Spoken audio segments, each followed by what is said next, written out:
Es realmente el valor que existe en el placer del camino, mucho más allá que el destino. El estrés lo ves como la inversión y el aprendizaje como el retorno. Definitivamente fue positivo. Contar la historia de una forma que sea entendible para cualquier persona. Ser lo mejor para ti, lo que te mantenga sana, también es un buen ejemplo. Las cosas que tienen alma, you can tell. O sea, puede ser algo muy sencillo, pero la gente se da cuenta cuando algo tiene alma. Algo está hecho con pasión. Y yo creo que Bitso está hecho con eso.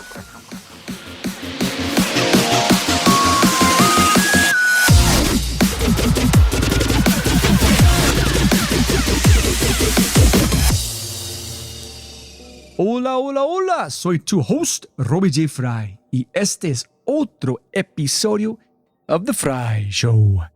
Este podcast es una celebración de personas que no aceptan la vida tal como es. La abrazan, la cambian, la mejoran y dejan su huella en ella. Y la persona a la que estamos celebrando hoy es Santiago Alvarado. Santiago es Senior Vice President de Producto de Bitso. Bitso es el intercambio de criptomonedas más elegante, fácil de usar y confiable de LATAM. Con Bitso puedes comprar y vender bitcoins u otras 46 criptomonedas y almacenarlas todas en un solo lugar. Explora Bitso en www.bitso.com, bitso.com y descubre nuevas formas de usar tu dinero. Santiago se unió a Bitso hace 2 años para crear y desarrollar el producto de Cross Border Payments y en 2021 tomó el desafío de liderar el área institucional B2B dentro de la compañía. Luego de su exitosa labor en 2022, fue nombrado SVP o Senior Vice President Global de Producto. Como Senior Vice President de Producto en Bitso, Santiago supervisa, lidera y desarrolla la estrategia de negocios de Bitso para el área de consumidores B2C y de instituciones B2B. Bajo su gran liderazgo, Bitso ha lanzado productos clave como Bitso Plus, QRP y la operación de Bitso en la maravillosa Colombia. Mira, el mundo de las criptomonedas es una locura. Saca todo tipo de locos, loco bueno y loco malo. La diferencia es el por qué, o the why. Por qué, dónde y cómo la gente elige jugar.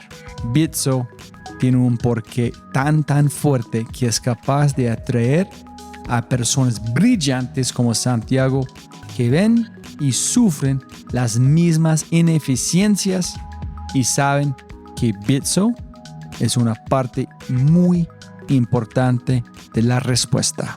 En este podcast aprenderás sobre una fábrica de luces apagadas o Lights Out Factory, un correo de Elon Musk, por qué se fue de Tesla, iglesias y ladrillos, lo que significa maximizar tu potencial y mucho, pero mucho más. Pero antes de empezar,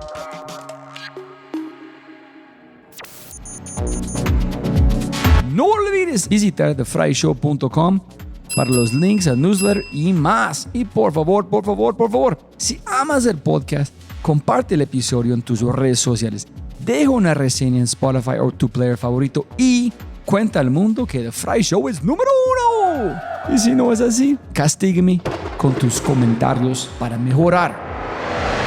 Con ese dicho, te presento episodio 215, parte 2 de 5 de la serie Bitso, cómo maximizar tu impacto y los primeros principios, con el Senior Vice President de Producto de Bitso, el holístico y brillante Santiago Alvarado.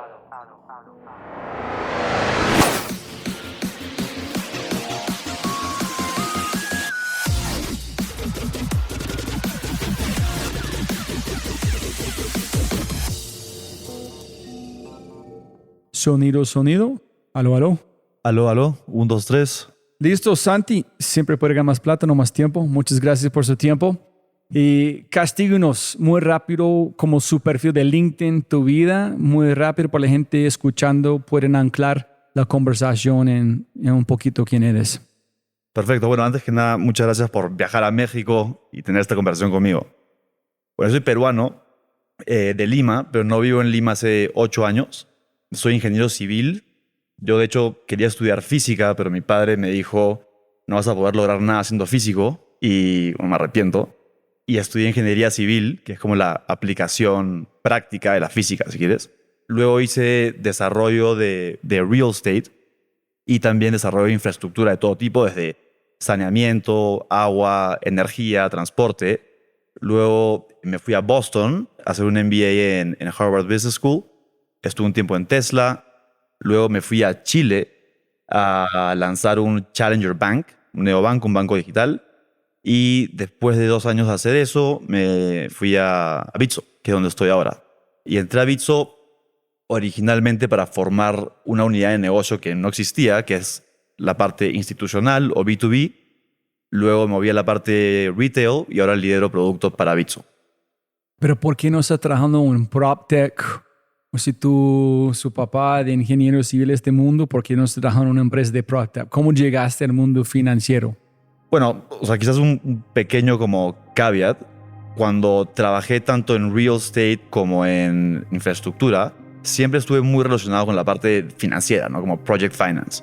Entonces, algo que me gustó mucho de ese trabajo fue ser este vínculo entre cómo conseguimos la factibilidad de hacer y ejecutar un proyecto, que son normalmente proyectos muy complejos, de mucha inversión, tanto desde el lado de diseño ingenieril, amarrado a la parte del financiamiento, ¿no? Entonces, esa combinación de cosas creo que fue lo que me mantuvo enganchado en esa parte.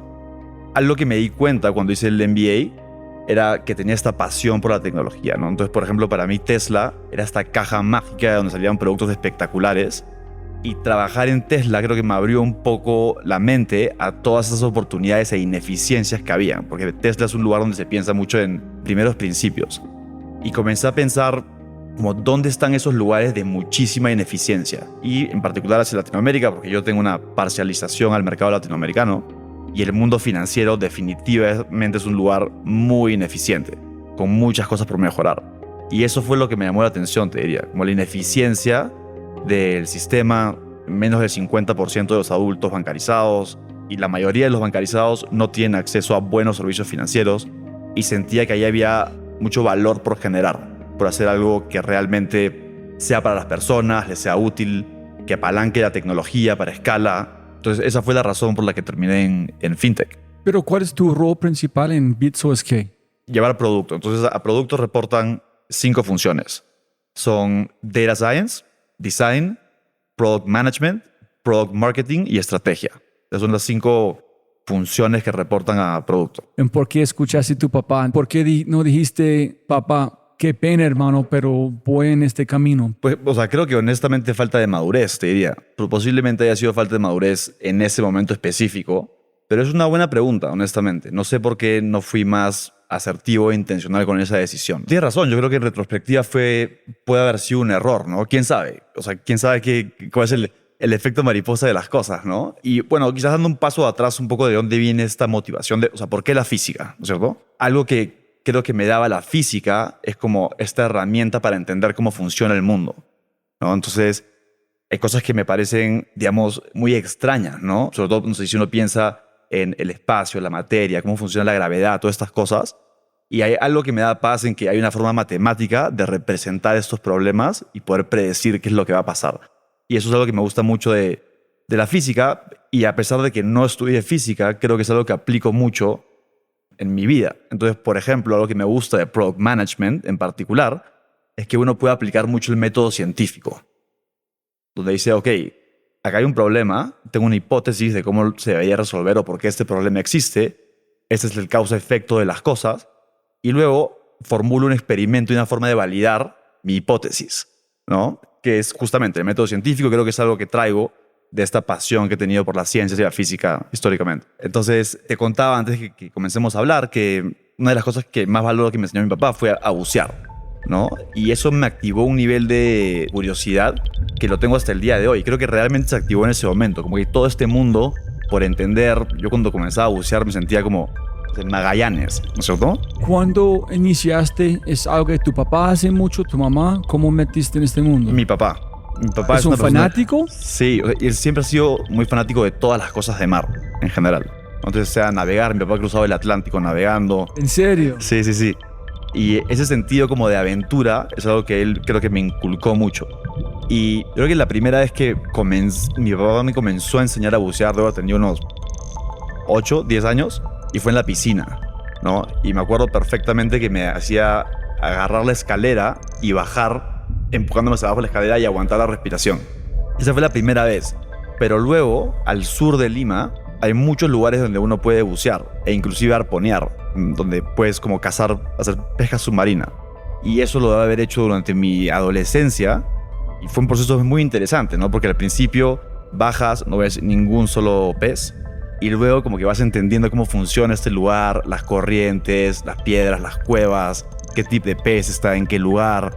Todo un proceso de aprendizaje de entender este medio ambiente da como mucho. O sea, el proceso de como que llegar a construir mastery en algo retribuye mucho, ¿no? Luego saqué mi PADI, o sea, me certifiqué y luego es algo que no lo hago tanto como quisiera, menos viviendo en Ciudad de México, pero por lo menos lo hago un par de veces al año.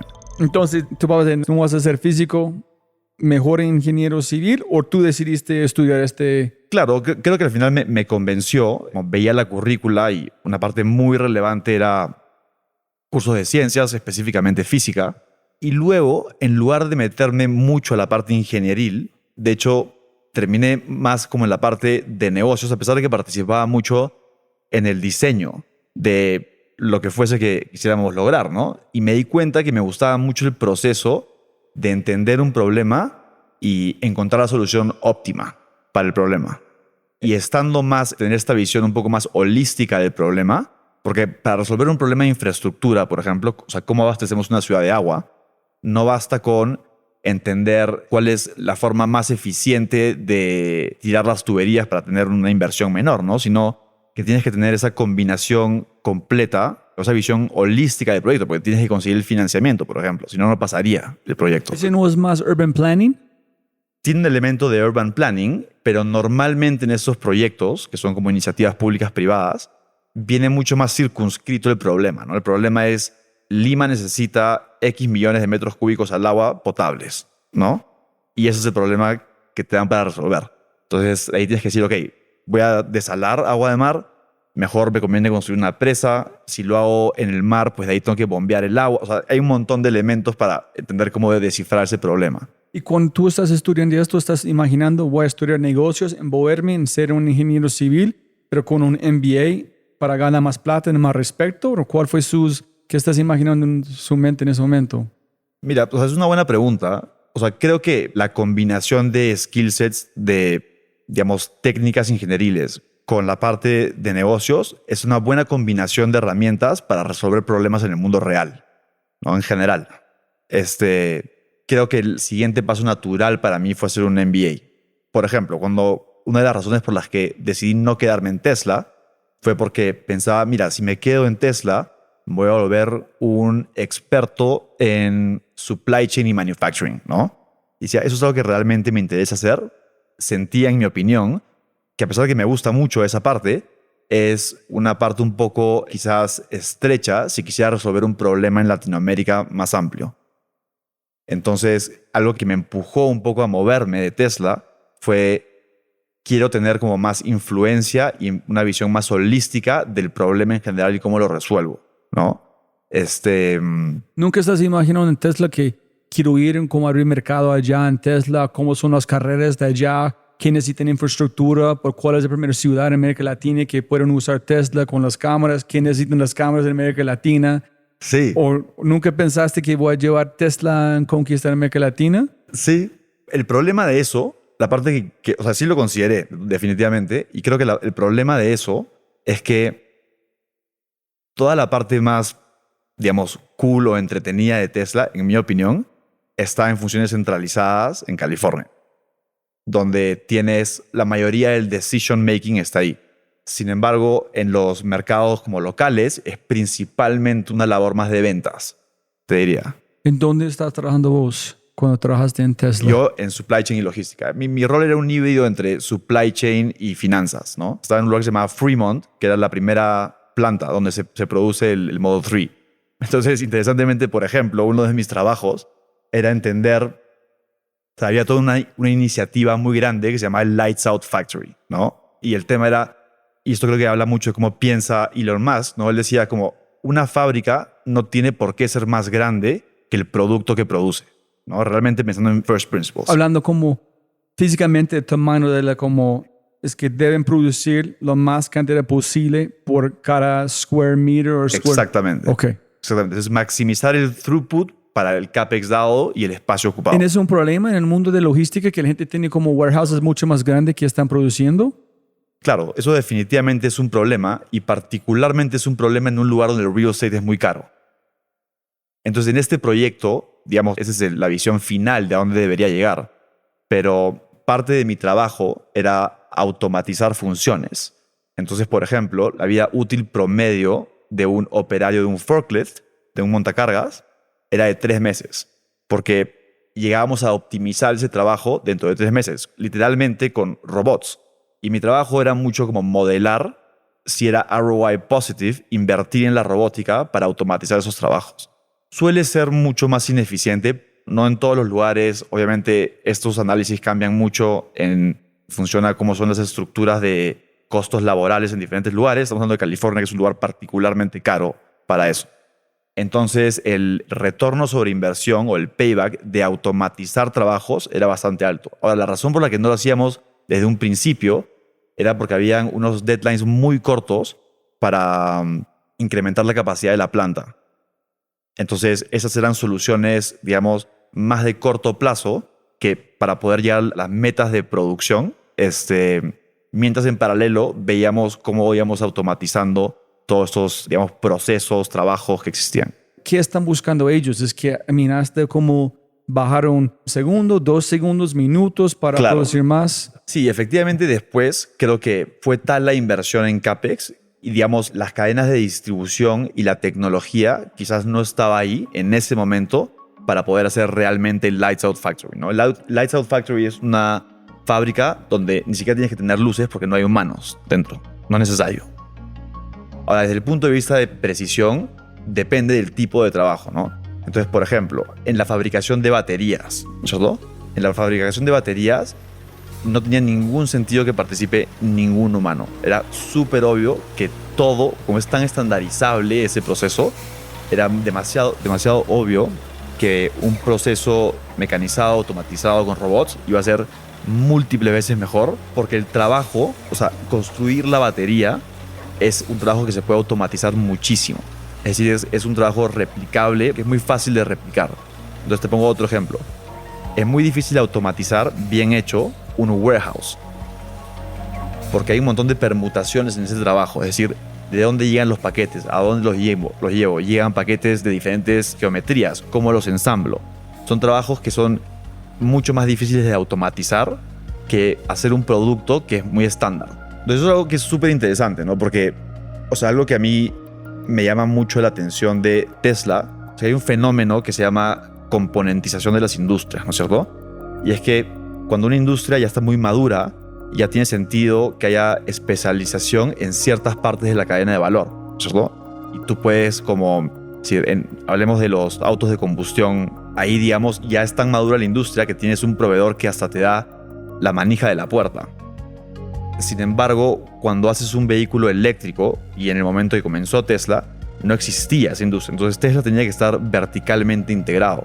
O sea, la proporción de componentes de un Tesla, o sea, hablando del Roadster, por ejemplo, los primeros, que fueron hechos por Tesla es altísima. Es decir, muy pocas cosas se pudieron tercerizar. Inclusive hasta cosas como el aire acondicionado. El aire acondicionado que en un carro normal de combustión funciona con una faja, no funcionaba. O sea, no aplica porque es otra forma de funcionar que en un auto eléctrico. Y esas cosas las tuvo que crear Tesla desde cero. Entonces, para que puedan ser exitosos, tenían que tener unas capacidades de manufacturing súper altas por la cantidad de cosas que tenían que producir. Y eso hoy en día ya está cambiando, ¿no? Yo creo que parte de lo que es muy positivo de que Tesla exista, al margen de que vaya a fallar o no fallar, yo creo que el mundo va a ser mejor si Tesla es exitoso que si no. Pero algo que ya pasó, y hoy en día se puede decir que ya pasó, es que ya creó o cambió una industria. Ya se activó esa maquinaria, ¿no? Entonces ya la mayoría de manufacturers grandes ya están invirtiendo en la parte eléctrica, ya hay suppliers, digamos, ya hay todo un supply chain armado, un ecosistema armado para hacer vehículos eléctricos. Entonces el costo de hacer un vehículo eléctrico hoy es nada comparado a lo que era hace 5 años. ¿Cómo fue? ¿Fue intenso? ¿Fue normal? Si tú amas que haces, la gente dice, estás trabajando mucho, pero si tú amas que haces, es como jugando. ¿Te sentiste que estás trabajando o te sentiste que estás aprendiendo o gozando la vida cada día? O sea, definitivamente hubieron momentos estresantes.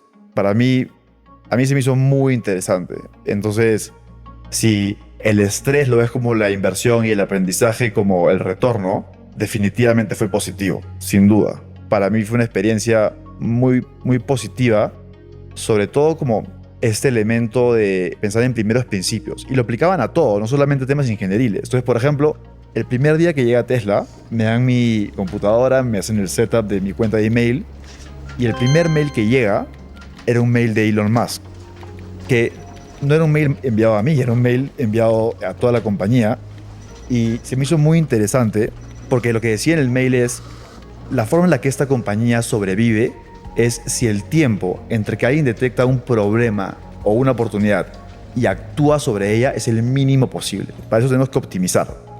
Entonces, por ejemplo, si tu jefe te dice que tú hagas algo, tienes que hablar conmigo para que yo hable con el jefe del otro equipo, para que él le diga a la otra persona que lo haga, estamos muertos, ¿no? Entonces, y esa forma de pensar es algo que me dejó bien marcado, como aprendí mucho de eso. Uno podría argumentar que un análisis como ese es obvio, ¿no? Eso es obviamente lo que tenemos que hacer, pero normalmente no pasa en las empresas.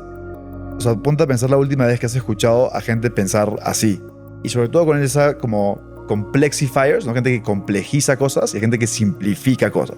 Y simplificar creo que es una... O sea, realmente llegar a lo que es importante, como que esto es lo que es importante, es muy difícil de hacer. Muy difícil de hacer. Y en Tesla lo hacían bastante bien. Ok, es como un arte. Es que dijo Steve Jobs, el momento que tú entiendes la simplicidad puedes mover montañas, pero hacer la simplicidad es muy, muy duro. Muy duro, muy difícil. Pero en Tesla fue como la esencia que en ellos. Y además que eran, o sea, en general, o sea, sí entiendo cómo muchas personas podrían no sentirse cómodas en un lugar como Tesla, porque sí es un lugar donde no importan los sentimientos, como importa la verdad. Entonces, si tu argumento es malo, a la gente no le interesa ofenderte, o sea, con tal de que se priorice que lleguemos a la verdad y lo que es importante. Yo creo que muchas veces, sin darnos cuenta, convocamos reuniones que resultan ser una gran pérdida de tiempo, ¿no? ¿Por qué? Por falta de un mejor término, porque nos da flojera tener que haber hecho el trabajo previo. Y el hecho de que tengamos una cultura donde estamos forzados a redactarlo y realmente terminar las oraciones, pensar en cuál es el mensaje importante, ponerle ese nivel de esfuerzo, hace que sucedan dos cosas. La primera es que tienes reuniones muchísimo más efectivas. Y la segunda es que levanta el threshold, la barrera, para convocar una reunión. Porque solo la convocas cuando realmente la necesitas. Y si tienes que tener comunicación informal, hay muchos otros mecanismos para hacerlo. Pero convocar una reunión no necesariamente es lo correcto. Entonces a mí esta parte de tener documentos, memos y que la gente se tome el trabajo de poner sus ideas en papel, terminar sus oraciones y sus argumentos bien puestos, se me hace muy valiosa en una organización. Súper. Tú dijiste algo sobre motivación en como cuando fuiste un practicante. ¿Este fue ingeniero civil o después del MBA? No, ingeniero civil. ¿Sí? Sí. ¿Este que es cuando aprendiste algo muy chévere? Sí. ¿De quién? ¿En dónde? Bueno, mi primer jefe, de hecho te diría. ¿Cómo se llama? Se llama Gonzalo Ferraro. La historia que me contó fue la siguiente. Es uno de los problemas que costaba mucho resolver era cuando tú tienes una empresa de ingeniería que está diseñando lo que fuese cuando tú eres arquitecto, ¿no? Y que realmente piense en el uso que el cliente le va a dar cuando toma decisiones de diseño, de cómo armar la infraestructura, los materiales que se pueden usar, etc. El trabajo es mucho mejor, sin subir el costo ni siquiera, ¿no? Porque el costo al final es como es una función del valor generado. Y eso es algo que nos pasaba a nosotros mucho, que la gente no pensaba así.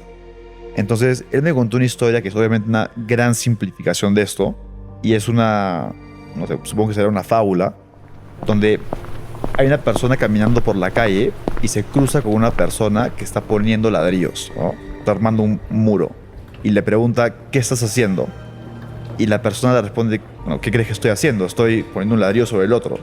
Y la persona dice, ok, sigue caminando, y se encuentra con otra persona que está haciendo exactamente lo mismo, y le pregunta, ¿qué estás haciendo? Y la persona le dice, estoy construyendo una catedral.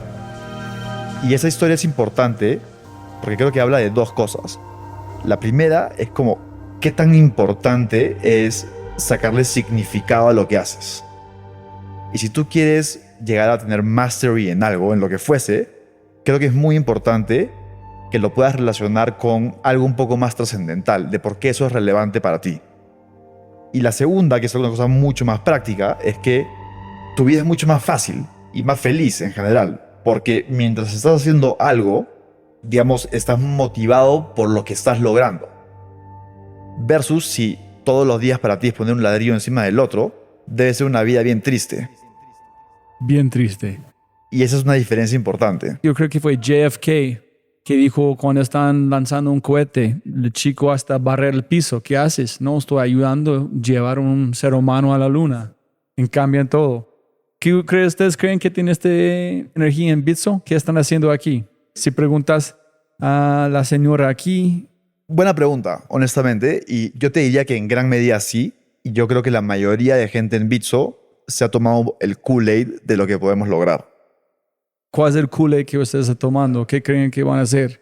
Creo que algo que es bien particular de Bitso, se me hace único, es que, o sea, bueno, no sé si sabías, pero nuestra misión es make crypto useful, ¿no? Hacer cripto útil. Y nuestra tesis de fondo es que podemos construir servicios financieros considerablemente mejores, más rápidos, más baratos, más valiosos, porque los estamos construyendo sobre esta base que es mucho más eficiente, que es blockchain, crypto, DeFi. Y entonces nosotros estamos mucho más emocionados con la parte de los casos de uso que van más allá de la inversión especulativa sobre cripto, ¿no? Entonces, por ejemplo, un problema que a mí he estado directamente relacionado desde que entré a Bitso es toda la parte de cross-border payments, ¿no? En mi opinión, los movimientos de valor entre países están, o sea, ripe for disruption, perfectamente. Son ineficientes en su forma más básica, ¿no? Hay problemas de información, múltiples participantes, falta de transparencia, muchos intermediarios que ponen fees sobre fees, y todo esto puede ser realmente resuelto por cripto. Entonces, hoy en día Bitso procesa el 5% de todas las remesas que van de Estados Unidos a México, que es el corredor de remesas más grande del mundo. Y es que, wow, o sea, ese es valor que hemos creado con esa tecnología y con lo que hemos construido. Me emociona mucho. Y digo, ok, ¿cuántas más ineficiencias de estas hay por resolver? ¿No? Entonces, por ejemplo, otra que a mí se me hace genial, que por ejemplo Latinoamérica es, habían dicho, el return on investment del retail banking industry latinoamericano es el más alto del mundo. 14% me parece que es, o 15%. ¿Y cuánto te pagan a ti por tus depósitos en tu cuenta de banco? 0. O sea, no 0, pero muy cerca a 0. Y bueno, y eso sucede porque, claro, no hay suficiente competencia, los bancos se quedan con todo el profit, y eso es algo que cripto puede resolver. Esta idea que se me hace muy potente, que es como replace middlemen con middleware, es muy real en esto. Entonces, yo creo que la gente en Bitso sí se emociona mucho con estas cosas, con resolver estos problemas. Más que si es que nos podemos volver más o menos ricos invirtiendo en el nuevo meme coin que salió, ¿no? ¿En qué dice como don Javier enviando plata de los Estados Unidos a su familia aquí en México? Cuando él piensa en Bitso, ¿qué piensan? ¿Cuál es la historia que él cuenta? Bueno, esa es una buena pregunta, porque pues, quizás debería explicar cómo funciona. Porque, o sea, a pesar de que sabemos que hay mucha gente que usa Bitso para enviar y recibir dinero, eso sucede de todas maneras, eso no lo catalogamos como remesas oficialmente nosotros. El producto que nosotros llamamos de remesas es un producto donde el transmisor de dinero se conecta a nuestras APIs y automatiza los pagos de país A a país B. Entonces, nosotros somos un reemplazo a Swift, si quieres. Ah, ok.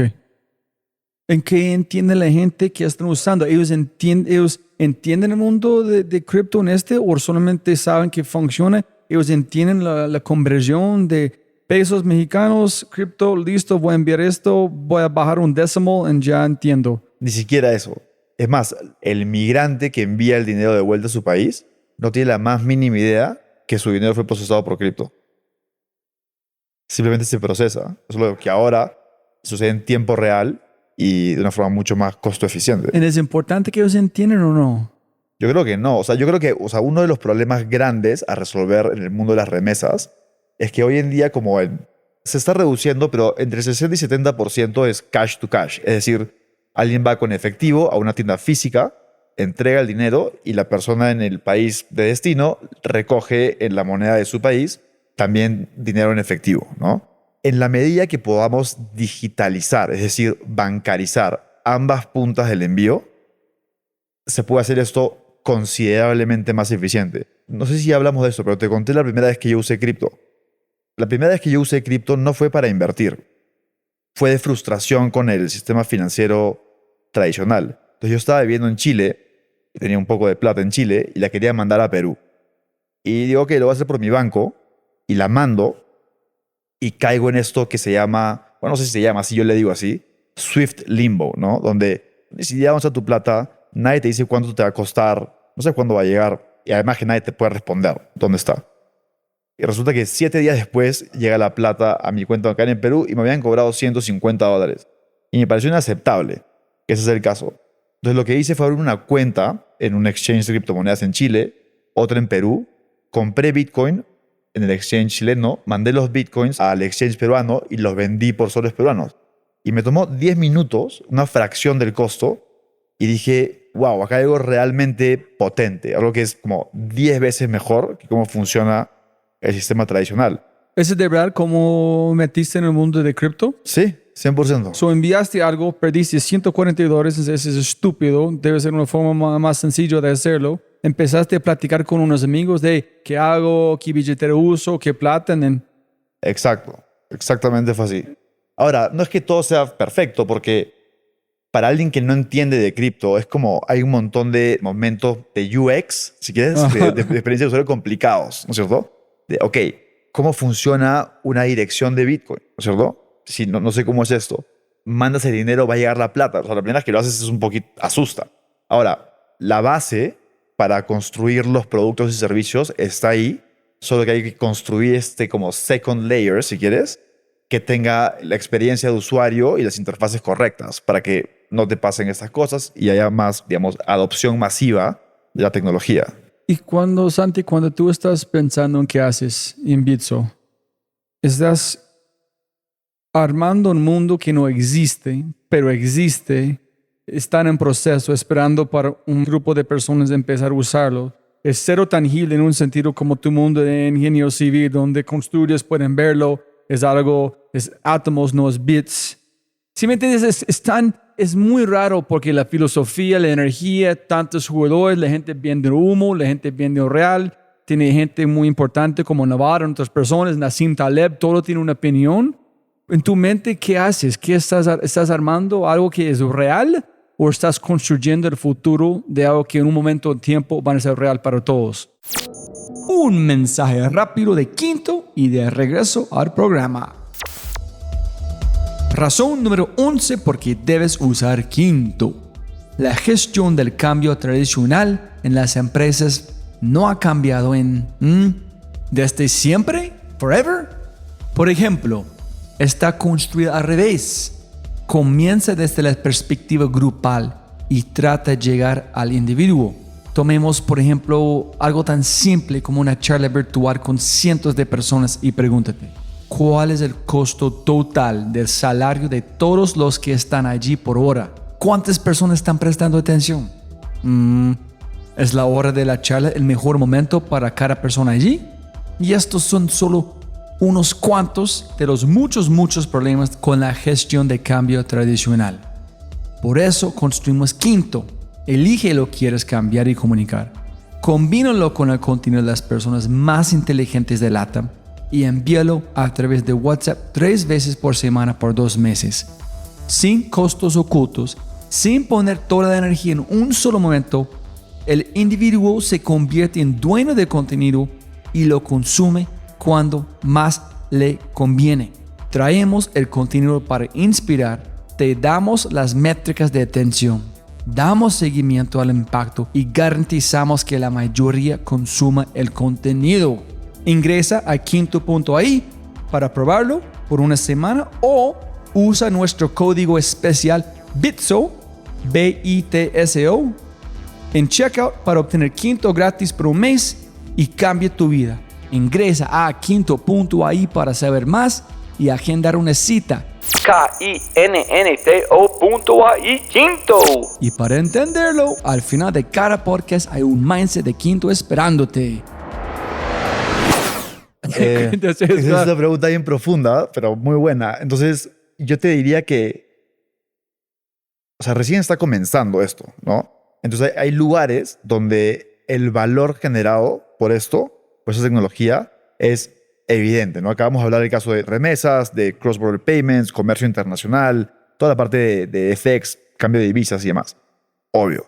Creo que hay otras cosas que son mucho más potentes, quizás le falta un poco más de adopción todavía. Entonces, por ejemplo, o sea, es interesante ver la correlación que hay entre países que tienen una mala política monetaria y la adopción de cripto, ¿no? Entonces tú ves lugares como Venezuela o Argentina con 70% de inflación y la adopción de cripto per cápita es súper alta. Y sobre todo ahora que tenemos stablecoins que están pegados al valor del dólar, no necesariamente tienes que invertir en criptos que son más, precio se determina por oferta-demanda. Y lo que se me hace súper potente es que hasta este momento esa gente no tenía opción. Hoy en día pueden elegir en qué quieren ahorrar. Pero a veces elegir no es la mejor cosa. Cuando vas al supermercado donde hay 20 cosas de carne o cereal, tú no sabes qué elegir. Pero vas a un lugar donde hay 3. Sí, de acuerdo. Pero eso es mucho mejor que un monopolio y solo una, ¿no? Ok, sí, sí, sí.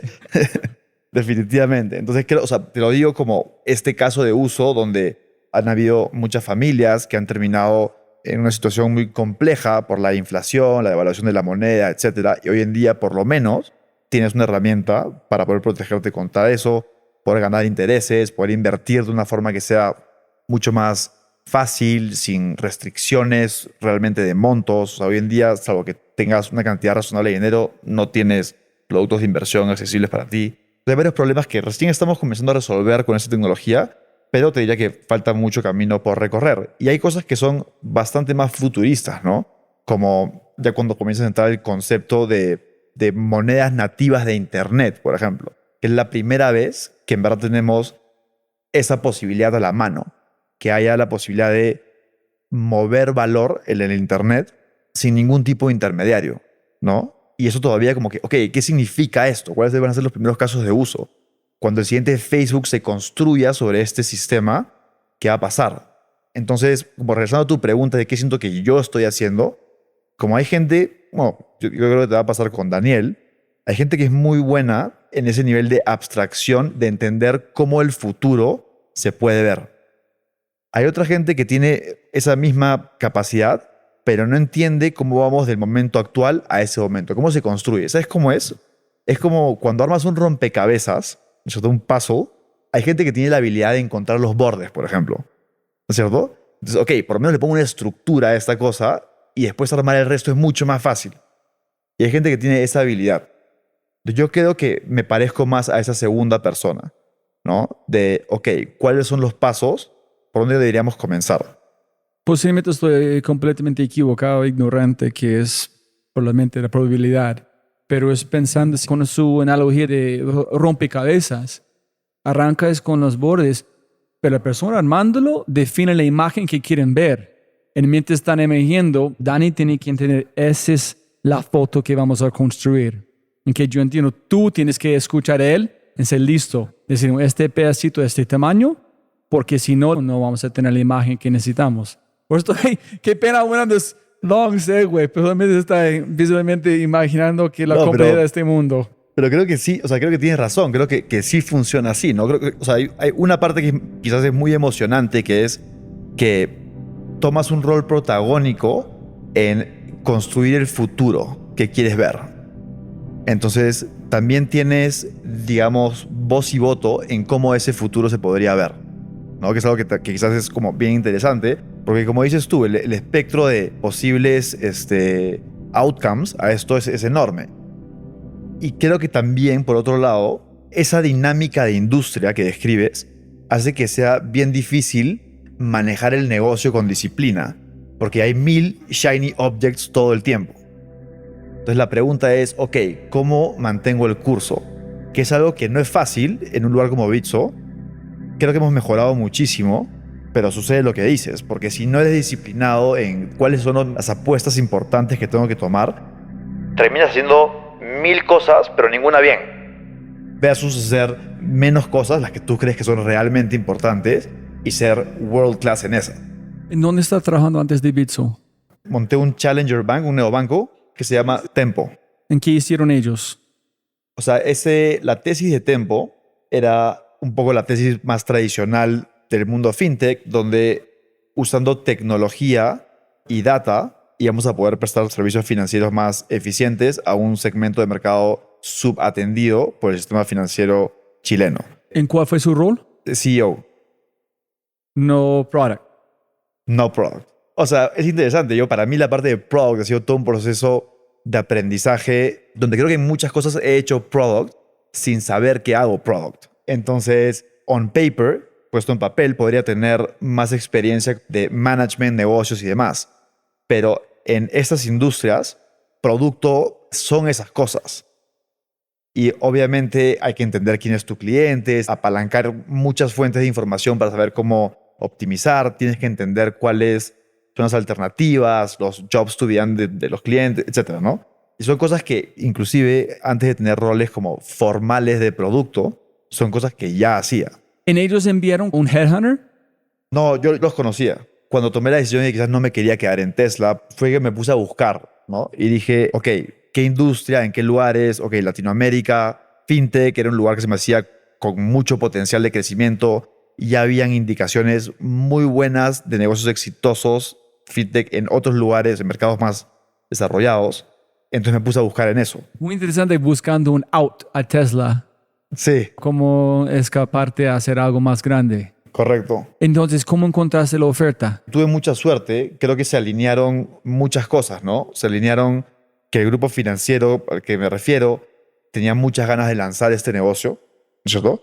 A pesar de que no estaba definido cómo, cuándo, hasta dónde, pero sabían que querían hacer esto. Se alineaba perfecto con mis necesidades de querer entrar a fintech y tener la visión holística de un negocio. Y pues hubo el match, ¿no? Y dijiste a Tesla, qué pena, pero voy a ir al sur del mundo para trabajar en un fintech. Correcto. Y ellos dicen, listo, muchas gracias, suerte. ¿Qué dijo su papá? Tu papá está muy feliz. Ay, Mi papá está feliz. Bueno, de hecho, interesantemente, mi papá, por ejemplo, es una persona que te diría maximiza para el impacto. Él diría, si estás medio estancado, no estás súper enganchado con tu trabajo, probablemente no lo hagas bien o no es lo mejor de ti, no quieras aprender, no te mantengas curioso. Entonces, normalmente él recomienda que te pongas en lugares donde, claro, estás en situaciones de stretch situation, si quieres, donde creas que puedas maximizar para el impacto. Es más, hasta me diría lo mismo con inversiones, ¿no? Como tú, a tu edad, si hoy en día como te quedas sin ningún dólar a tu nombre, vas a estar bien igual, ¿me entiendes? No pasa nada. Estoy seguro que tienes todas las herramientas para volver a construir todo de cero. Entonces, creo que la forma en la que él piensa es más, el downside no es muy grave y el upside es muy alto. Entonces, en una situación como inclusive como la de Bitso, ¿no? O sea, Bitso podría fallar, eso es un escenario posible, pero si lo hacemos bien, puede ser espectacular. O sea, puede ser algo realmente importante. el upside gigante. Entonces, ¿armaste Tempo desde cero? Desde cero, conseguir las licencias, el producto, go-to-market strategy, construir los procesos de cero. ¿Fue un salto grande para vos para hacer todo esto? ¿Fue muy sencillo con su MBA, con logística, en todo pensando? ¿O fue? De ninguna manera fue sencillo. De ninguna manera. No, pasé muchos momentos de mucho estrés, ¿no? ¿Nos darán la licencia o no? ¿Tendremos los procesos de compliance perfectamente afinados? ¿Hay algún riesgo que no estamos viendo? ¿Tendrá éxito el producto? ¿Cuánto nos vamos a gastar este año? ¿Vamos a poder pagar nóminas? Todas las cosas que no las conocía. ¿Y por qué fuiste? Bueno, ¿Qué? a ver, una serie de cosas. La primera es, creo que cumplí mi ciclo en ese rol, ¿no? Y a pesar de que sí tenía un poco lo que te había contado, que era muy importante para mí, que era tener la visión holística del negocio, mucha influencia en el negocio, sentía que el hecho de que tenga solamente un inversionista más corporativo ya lo hacía un poco distinto. Y creo que el futuro del negocio se comenzó a desalinear entre lo que a mí me hubiese gustado lograr y quizás lo que ellos querían lograr. Y es ahí donde dije, mira, me ha encantado este proceso de tomar un proyecto ambicioso, montarlo desde cero. Me gustaría entender qué otro gran proyecto hay por hacer. Y dije, ok, me quiero quedar en fintech. ¿Cuáles son los dos mercados importantes de Latinoamérica? Brasil o México. Brasil es como su propia cosa, ¿no? Y dije, ok, partamos por México. Ya me había pasado ese tema que me tenía ilusionado, el tema de cross-border payments de cripto. Y una de las personas con la que fui al MBA es Bárbara, que de hecho creo que vas a hablar con ella después. Otra vez, se alineó todo perfecto, porque no solamente era un lugar con esta misión, con mucho fit cultural conmigo, sino era para lanzar el negocio de cross-border payments de Bitso. Entonces dije, perfecto, esto es una oportunidad como muy alineada a lo que quería en ese momento, ¿no? Y fue genial. Bueno, de hecho, Daniel me ha contado después que Bárbara habló con él y él le dijo, oye, pero justo queremos hacer este negocio. Es perfecto. Y ahí pasó. Es el negocio institucional, el negocio B2B de Bitso, pero muy enfocado en cross-border payments, ¿no? Entonces nuestros clientes principales eran transmisores de dinero. ¿Pero este es un rol distinto o es este product que tienes ahorita? ¿O como tu rol es una evolución de este primer rol? O sea, en papel era un rol de producto, pero te diría que es un rol de management. Al final es un rol con responsabilidad comercial sobre el negocio, ¿no es cierto? Que incluye, o sea, desde definir quién es el segmento objetivo, cuál es la propuesta de valor, cuál es el go-to-market strategy, cuál es la priorización de productos que queremos hacer, cuál es el pricing, cómo hacemos ventas. Nunca habíamos hecho ventas en Bitso. Bitso es un negocio históricamente B2C. Producto, pero digamos con todas estas cosas metidas en la responsabilidad del rol, ¿no? Por ejemplo, una de las cosas que sí tengo muy en mente cuando entrevisto a personas para Product Management es cuál es tu nivel de vínculo con este producto o este problema, ¿no? ¿Te interesa? O sea, porque creo que si no es algo que realmente te interese resolver, no necesariamente hacer el mejor trabajo. Y la gente se termina desenganchando, no da lo mejor de sí, deja de querer aprender del tema, no tiene empatía con los clientes que tienen el problema. Esas cosas pasan, ¿no? ¿Y cuánto tiempo demoraste para entender el mundo de cripto a nivel para manejar producto en Bitso? Hijo de pucha. Me imagino que un salto hasta tiempo grande, pero aún más a este mundo de verdad para ser un líder. No solamente una persona que puede contribuir a la bottom line, pero liderar gente en un mundo que es un poquito lejos para vos de un momento. Debe ser un salto gigante mental. Sí, y te diría que hasta el día de hoy, o sea, hay Bitcoin maximalists que deben decir este tipo, ¿no? Pero o sea, al final cuando, nuevamente, razonando primeros principios y tú piensas en los problemas de fondo, o sea, ¿qué cosas son las finanzas, ¿no es cierto? Ok, necesito dinero hoy, necesito un crédito, ¿no? Necesito dinero en el futuro, entonces invierto. Luego tengo que hacer pagos, ¿no? O hacer transferencias de valor. Esos son los problemas que esto resuelve. Después, las tecnologías o formas de hacerlo es una segunda pregunta, ¿no? Hay que escoger las correctas. Yo creo que para la gran mayoría de estas cosas, o muchas de estas cosas por lo menos, blockchain, cripto, eventualmente DeFi, son mucho más eficientes para resolverlas, ¿no? Sí, pero al final esas cosas son un cómo, como el job to be done, o sea, qué es lo que la persona necesita. Si es que entiendes bien el problema, luego no necesariamente tienes que ser la persona con el máximo conocimiento técnico de una tecnología específica, ¿no? Pero si tienes la capacidad de entender cómo aplicar esa tecnología de forma eficiente para resolver el problema, sí te posiciona en un lugar de mucho poder de acción para resolver el problema. ¿Cómo funciona aquí el producto de tu lado? ¿Cómo sabes qué es shiny, qué van a generar valor? ¿Cómo entiendes este vale la pena, este es un timeline aquí, este es timeline B? Entonces, ¿cómo ustedes manejan la parte del producto en términos de timeline y mindset? Sí, es una buena pregunta y toda una respuesta, pero no significa que lo tengamos del todo resuelto, ¿no? Y sobre todo, como es difícil, o sea, una vez que defines cuál es el lugar al que quieres llegar, inclusive una vez que lo tienes definido, es difícil mantener el curso porque tienes estos problemas de crypto weather, ¿no? Tienes estos momentos de unos hypes enormes donde bull runs, si quieres, y todo un nuevo grupo de gente se mete a la industria. Esta vez fueron muchas empresas que querían hasta mover su tesorería y eso te fuerza a querer cambiar tu roadmap. No puedes ignorarlo, es difícil. Y además, no solamente no puedes ignorarlo en el sentido de que es lo que todos estos clientes están pidiendo, ¿no es cierto? Lista el último asset, ¿no? O es otra cosa. ¿Es market driven o problem driven o client driven? O sea, yo te diría que en este caso es más como market driven en el sentido que existe este fenómeno que es compounding, donde comienza a subir el precio y se retroalimenta la emoción y gente que son más, no sé, por decirlo de una forma, más mercenarios de cripto comienzan a aparecer, ¿no? Más oportunistas más que mercenarios. Y no son tu cliente realmente de fondo. No es para el que quieres construir a largo plazo necesariamente. Pero es una voz muy fuerte. Entonces, la organización, es difícil mantener la organización como alineada en el curso original, ¿no? Alineada a la misión de Make Crypto Useful. Entonces, pasan cosas, además, se convierte tan rentable este lado de trading del negocio, crece tanto, que comienza a opacar otros negocios como el de cross-border payments. ¿Me entiendes? Entonces, después tú te puedes a pensar, oye, pero acá estoy generando esta cantidad de plata y aquí está, entonces, ¿por qué no pongo todos mis recursos a esto? Entonces pasan esas cosas y son difíciles de navegar. Entonces, tu ex jefe pueden afectar el product strategy de ustedes con un tweet diciendo vamos a invertir de Tesla, vamos a quitar eso. Pueden afectar su product strategy. Claro. Un tweet. Sí. Sí, me entiendes que Sí. Twitter es como allá es todo. Si gente empieza a montar algo muy extremo, en el mercado empieza a mover, ustedes van a cambiar su estrategia. Que paramos cross borders, vamos aquí. A ver, creo que estamos aprendiendo mucho de cómo manejar estas fluctuaciones. Y la mejor forma de hacerlo ha sido definir quién es nuestro cliente objetivo. ¿En qué momento? Porque el cliente puede cambiar o ustedes siempre tienen el mismo cliente.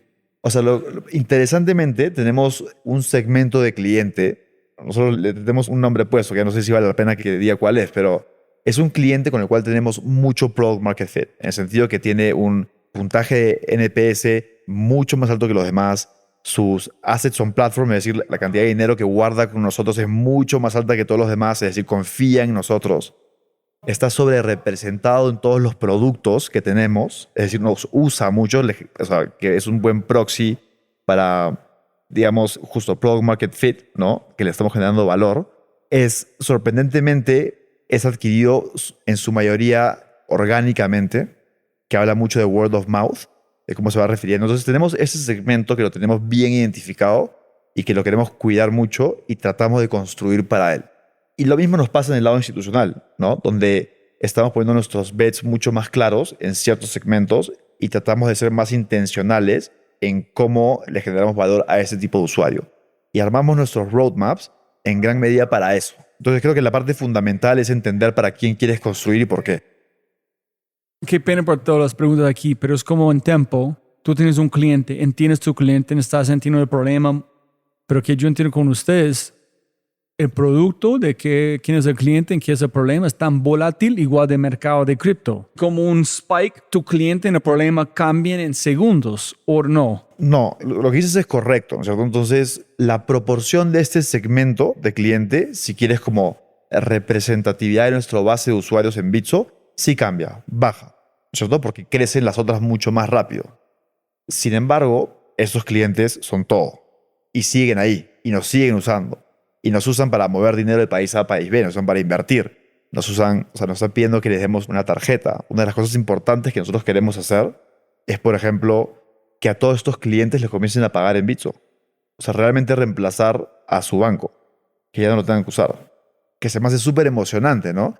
Esta idea de cómo poder construir tu vida financiera sobre la moneda que quieras, sobre el activo que quieras, se me hace bastante fascinante y como un cambio bien estructural a cómo funciona la sociedad. Y la gente empieza a manejar su vida alrededor de una moneda o múltiples monedas. En múltiples. O sea, una de las principales siempre es como stablecoins pegadas al dólar y Bitcoin. Diría que esas son las dos que suelen ser las principales y luego hay muchas adyacentes. Pero esas son las dos core.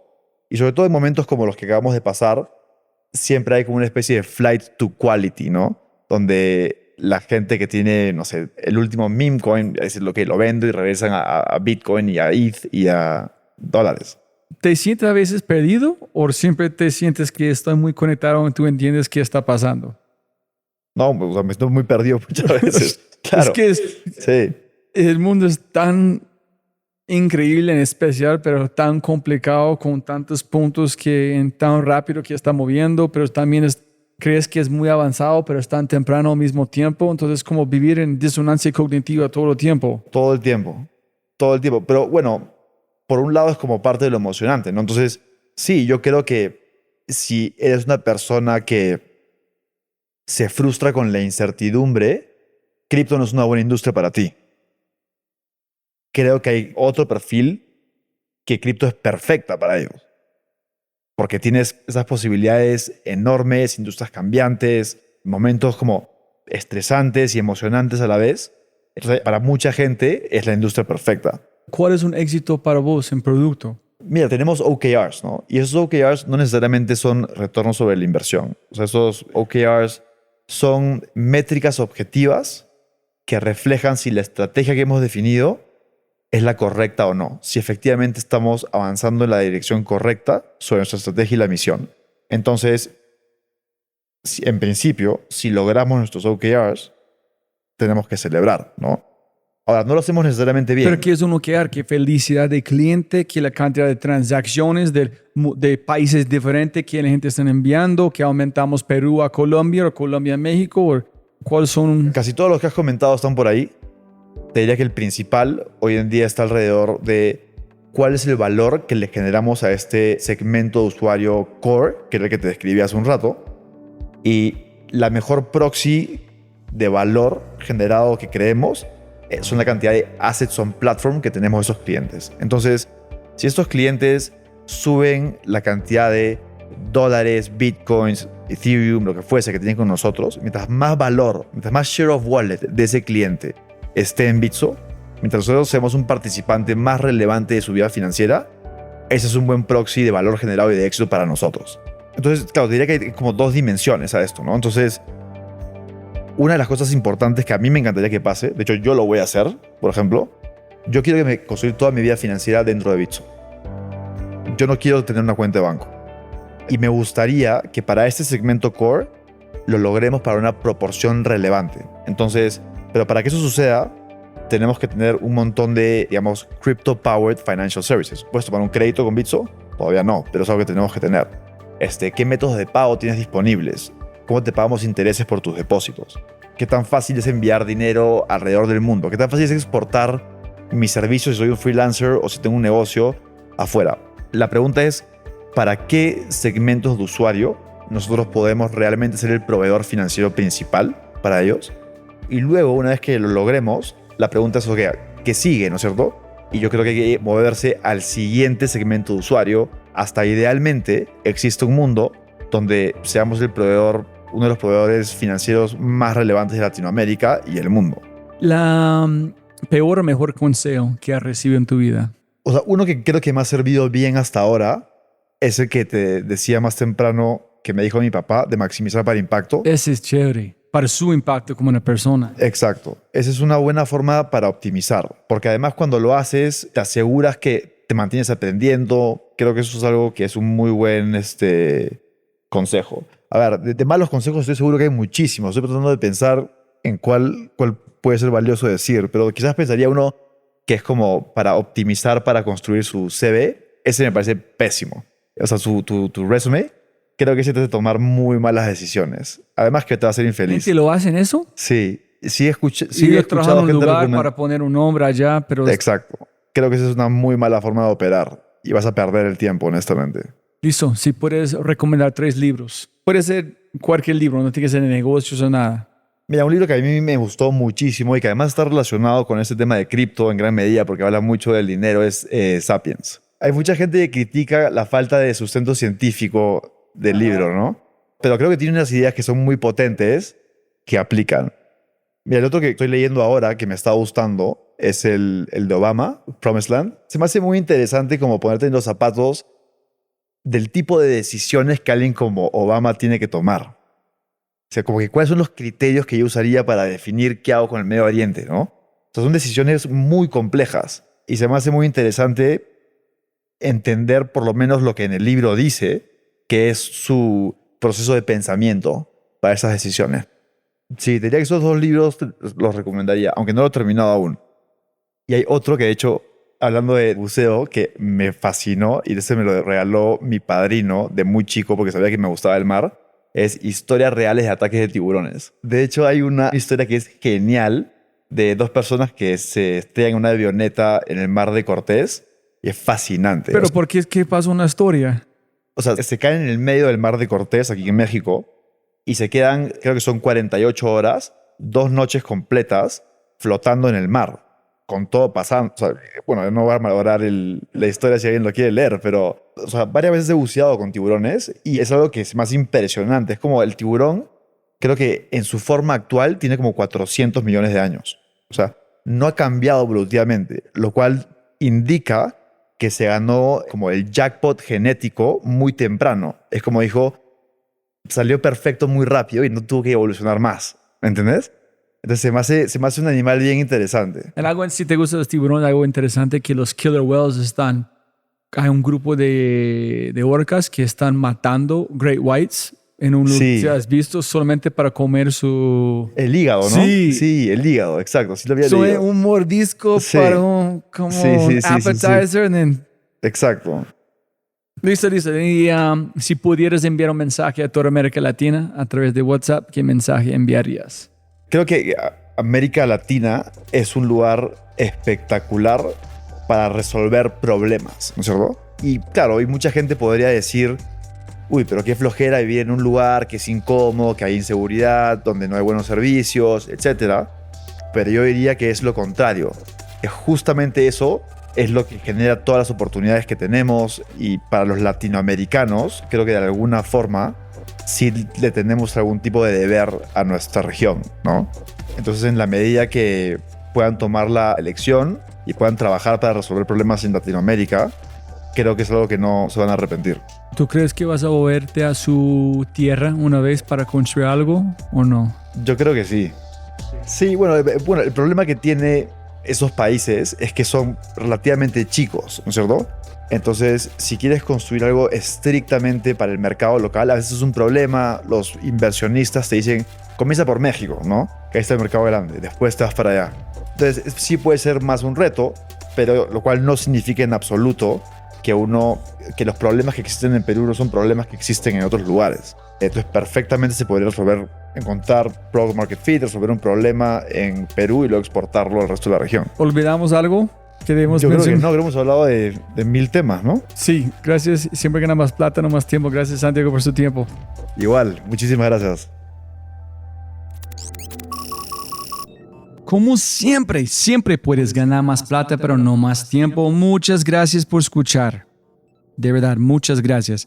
Espero que hayas aprendido algo, te hayas inspirado y te sientas con ganas de hacer algo imposible. No lo olvides, si quieres acceder a los podcasts en vivo cuando los tenemos alrededor de 2 o 3 al mes, acceso a Quinto y más, puedes tenerlo todo si te conviertes en miembro en thefryshow.com. Y lo más importante, por favor, comparte el episodio y deja una reseña en Spotify o tu player favorito. Aquí está tu Mindset de Quinto, con director de Worldwide Last Mile Technology and Chief Scientist at Amazon, Julián Pachón, con un mindset sobre cómo funcionan las reuniones en Amazon. Si no estás listo, prepárate para que te corten la cabeza. Enjoy!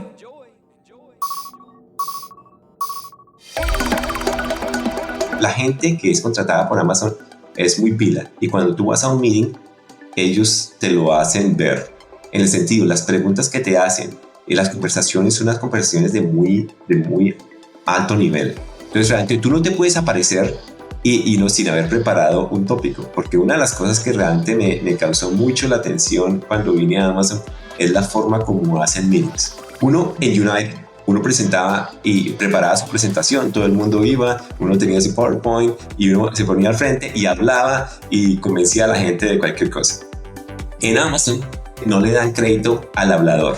De por sí, dicen el hablador, aquí no le vamos a dar casa. Aquí lo que importante son las ideas. Entonces, a ti no te permiten ir a presentar en una presentación a nadie. En los 8 años que estaba en Amazon, jamás he ido a un meeting donde haya habido una presentación en PowerPoint. Jamás. Entonces, ¿qué pasa? Cuando tú vas a un meeting, si tú quieres hacer un meeting, you schedule a meeting y luego haces un paper de 8 páginas o de 6 páginas con todo lo que tú quieres decir con el data para convencer a la gente. Entonces, tú cuando llegas al meeting, nunca dices ni hola ni nada, dices aquí está el paper.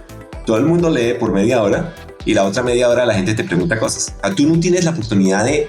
En muchas empresas, cuando tú haces una presentación, parte de la presentación, la otra parte es qué tan bueno es el presentador. Aquí ya te quitan eso.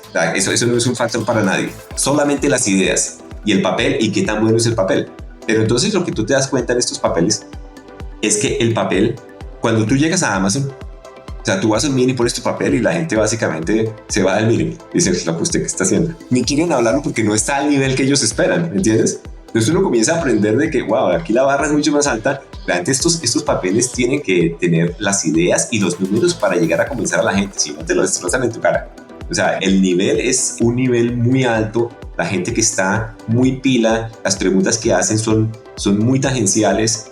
Todo el mundo enfocado en los números. Tú pones un número y vas a tener que defenderlo. Tú no puedes poner un 30% y no saber de dónde salió, porque la gente te lo va a preguntar. Entonces, si tú vas a un meeting mal preparado, la pasas muy mal. Entonces, realmente aprendes muy rápidamente que para poder hacer un meeting en Amazon tienes que realmente preparar de acerca a la meca el tema que estás hablando. Si no, realmente no ni lo hagas. Si disfrutaste este audio, mira lo que las empresas están haciendo para inspirar, medir y crecer los aspectos más importantes de su cultura. Mindsets extraordinarios de personas extraordinarias en las manos y oídos de miles. Solo toma 1 minuto para cambiar tu vida. Ingresa a quinto.ai para probarlo por 1 semana o usa nuestro código especial BITSO, BITSO, en checkout para obtener Quinto gratis por 1 mes y cambie tu vida. Quinto.ai www.kinnto.ai. Quinto. Siempre puedes ganar más plata, pero no más tiempo. Chau, chau, chau, chau.